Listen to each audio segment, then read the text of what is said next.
Welcome to our channel. Current affairs जो हैं आज के 25 फेब के, आइए फटाफट 5 मिनट में डिस्कस करते हैं। तो सबसे पहला जो हिस्ट्री है आज की 25 फेब, आज के दिन जो वर्ल्ड हेल्थ ऑर्गेनाइजेशन WHO है, जिसको हम सब जानते हैं, हमारे इंडिया को उस लिस्ट से हटा दिया था जो पोलियो एंडेमिक कंट्रीज़ है।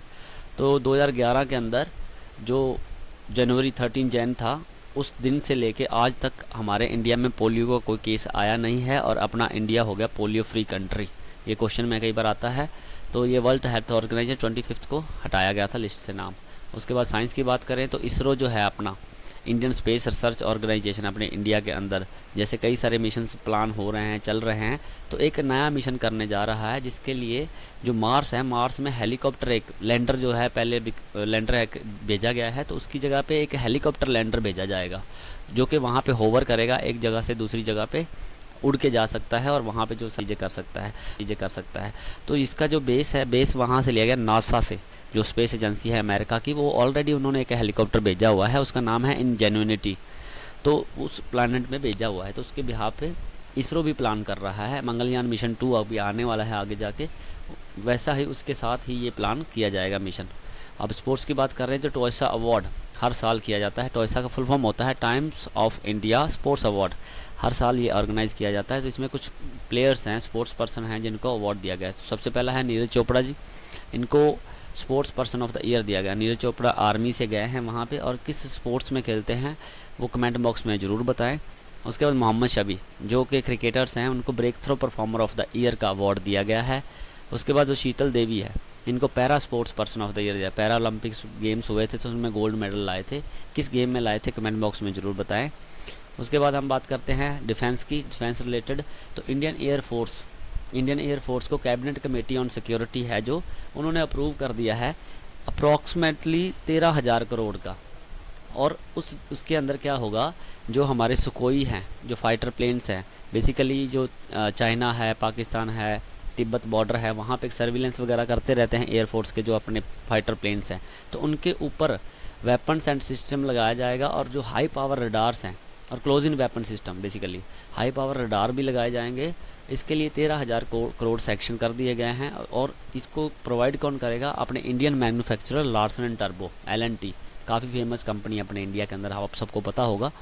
अभी इकोनॉमी की बात करें तो कॉमन प्रीपेड पेमेंट इंस्ट्रक्शंस जो है ट्रेवल करने के लिए ऑल ओवर द कंट्री।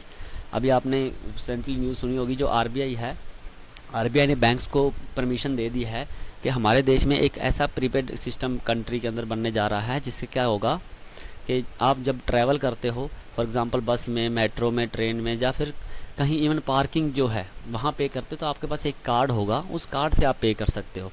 और RBI ने बैंक्स को और नॉन बैंक्स जो हैं, जो ये कार्ड इशू करेंगे, उनको इंस्ट्रक्शंस पास कर दी है। और जल्दी ही अपने देश के अंदर ये वाली सिस्टम और ये वाला स्कीम अप्लाई होने जा रहा है। उसके बाद बात करते हैं जॉब वैकेंसीज़ की। तो सबसे पहली बात है कि असिस्टेंट कमांडेंट की वैकेंसी आई हुई है, जिसकी क्लोजिंग डेट है 6 मार्च 2024। इंडियन कोस्ट गार्ड के अंदर, जो हमारे एक देश की पैरामिलिट्री नेवी के अंदर पैरामिलिट्री फोर्स है, BSF की तरह। जैसे BSF बॉर्डर पे रहती है, तो इंडियन कोस्ट गार्ड जो होता है, जो अर्थ से, ज़मीन से लेके, बेसिकली सरफेस से लेके, ज़मीन से लेके 10 नॉटिकल माइल के एरिया के अंदर जो भी एक्टिविटीज़ होती हैं, फ़िशिंग की या फिर कुछ भी, तो वो कोस्ट गार्ड के अंडर आती है। तो उसके लिए असिस्टेंट कमांडेंट की 70 पोस्ट निकली हुई हैं।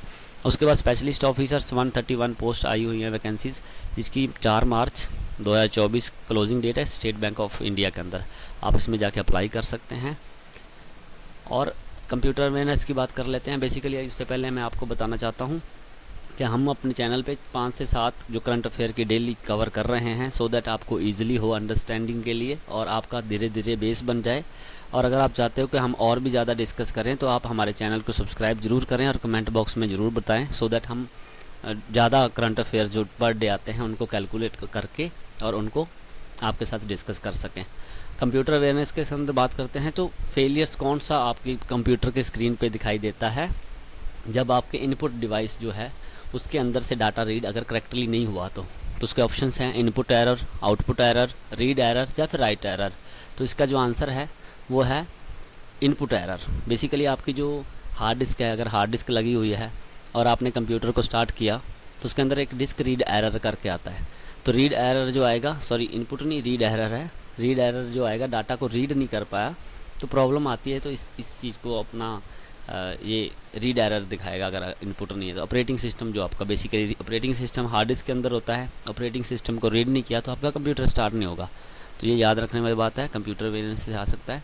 अभी government schemes of India and states की बात करें, अभी हमारे स्टेट के अंदर एक कोई कौन सी वो स्टेट है या फिर कोई यूटी है जिसमें वन नेशन और वन चलान का एक इनिशिएटिव लिया गया है। तो इसमें ऑप्शन है आपके पास कर्नाटका, गुजरात, हरियाणा और उत्तराखंड।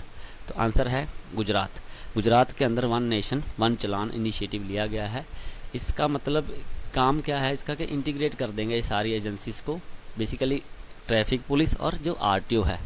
अगर आपका चलान ट्रैफिक पुलिस ने काटा है या फिर आरटीओ ने काटा है तो इनका आपस में डाटा शेयर होगा और आपको एक सिंगल प्लेटफॉर्म में जाके आपको उस चलान का भुगतान कर सकते हैं।